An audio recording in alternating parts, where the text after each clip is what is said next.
space, reality. It's more than a linear path. It's a prism of endless possibility, where a single choice can branch out into infinite realities, creating alternate worlds from the ones you know. What is up, Super Fam and Bro Vengers alike? I am Sensei Finito, aka Bane Sensei, and welcome to Marvel Bros, where we discuss all things Marvel and everything pop culture. Ahead of Fantastic Four, we are breaking down every major universe we've seen in the MCU and a little bit beyond that.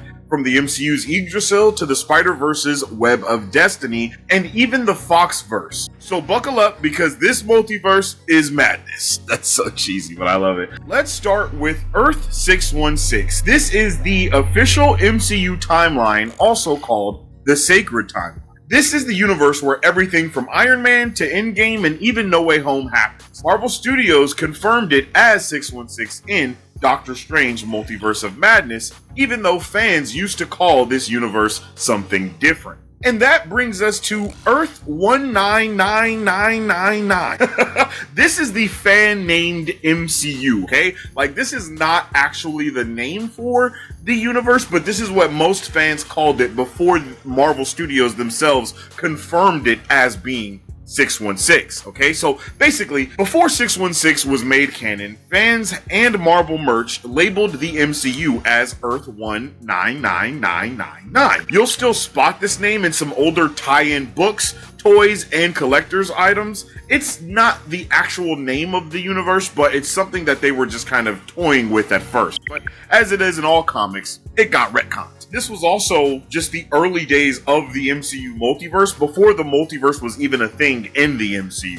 So that's where that name really comes from. Next up is Earth 838. This is the reality that we see in Multiverse of Madness, where the Illuminati rules with figures like Reed Richards, Captain Carter, and Professor X. It's also where things went sideways thanks to, of course, Scarlet Witch. I think this universe is a closer branch from our main sacred timeline because there are a lot of similar events that happen here. The Infinity Stones still exist, they have to fight Thanos. I don't think the snap or anything like that happened. From what we see in the movie, it seems like they beat Thanos on Xandar.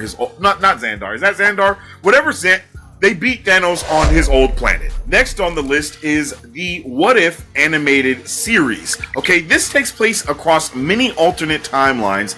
Peggy Carter as Captain Carter, Zombie Avengers, and Star-Lord T'Challa are all a part of this crazy corner of the multiverse. So this actually introduces a very interesting thing to the concept of the multiverse that I call like the solar system of multiverses, meaning each multiverse has its own specific branches that branch off of that timeline, that universe, or whatever, causing those things to be relatively similar, or at least to be clustered in that same general area. When it comes to characters like the Watcher, they're usually only sanctioned to a sector, very similar to Green Lanterns, but just for a multiverse, right? They are sanctioned to this section of the multiverse that they watch over.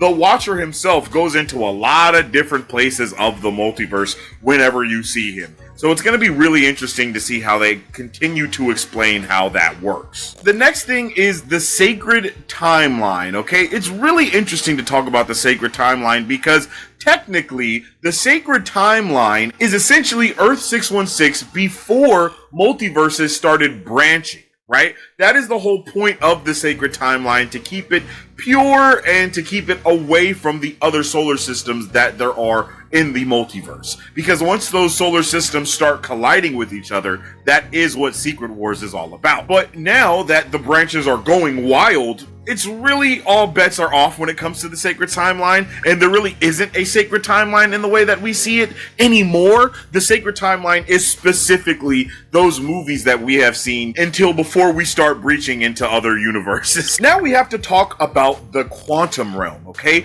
We have to talk about the quantum realm because technically it's not tied to a single Earth. It's not tied to a single universe. The quantum realm is where Kang the Conqueror was based as seen in Ant-Man and the Wasp: Quantumania. This is a place outside of time and space, and it is a major player in the Multiverse saga, because how else was Kang able to crash there or get sent there from the other Kangs if it was not able to be accessed by multiple points across the universe, across the multiverse? In the MCU, in Marvel, there are dimensions, there are realms, there are universes, and all these things, but sometimes they share one domain, meaning that there is one quantum realm that is shared across the multiverse instead of every single designated multiverse having its own quantum realm. It works as the quantum realm being a nexus point across all of the multiverse, and I could see how that could come into play. Also, a big reason as to how not only was Scott able to escape the events of Infinity War, but also he was able to be there for Endgame, and then they used the quantum realm in Endgame to go back in time,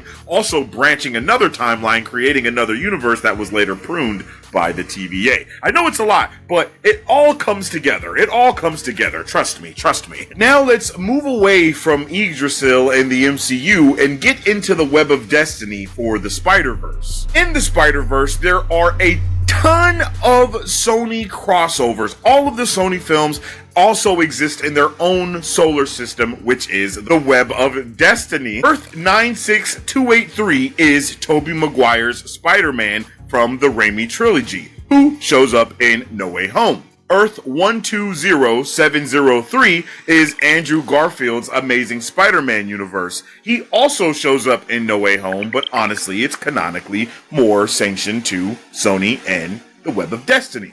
We have Earth 1610, which is the main world of Miles Morales in the animated Spider-Verse films, and then I guess you can also put in Earth 42, which is an alternate version of Miles' world where he becomes the Prowler instead of becoming Spider-Man. All of these universes, like I was saying, they're all segmented into the Web of Destiny for Sony, right?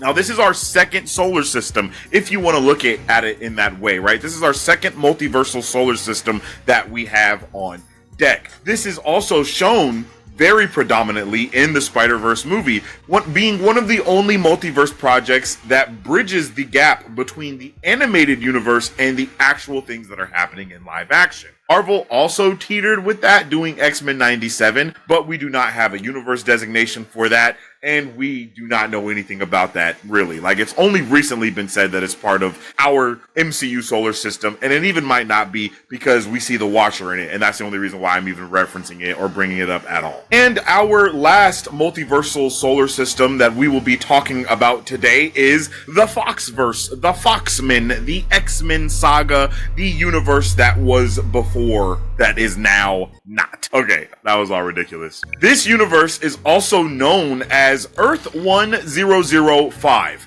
This includes the 2000 X-Men movie, as well as X2 and Last Stand, Wolverine Origins, The Wolverine, Logan, Deadpool 1 and 2, Days of Future Past, Apocalypse, and Deadpool and Wolverine. All of those are existing within the Foxverse as we know it. In Deadpool and Wolverine, the TVA yanks Deadpool out of his world, and he then throws himself into the MCU multiverse. And Logan, he is a variant or something entirely new. That is something that we'll probably find out as we continue into the multiverse saga, and wrapping all of those things up. So when you have all of these multiverses, and there are a lot of them, and they are very different, they also work in very different ways, right? I did an entire video breaking down all of those MCU concepts when it comes to timelines, time travel, the verbiage that they use, and I'm thinking about refreshing that and making another video now that we have all these new terms and things that we've got from all these other multiverse projects, and we will no doubt get even more terms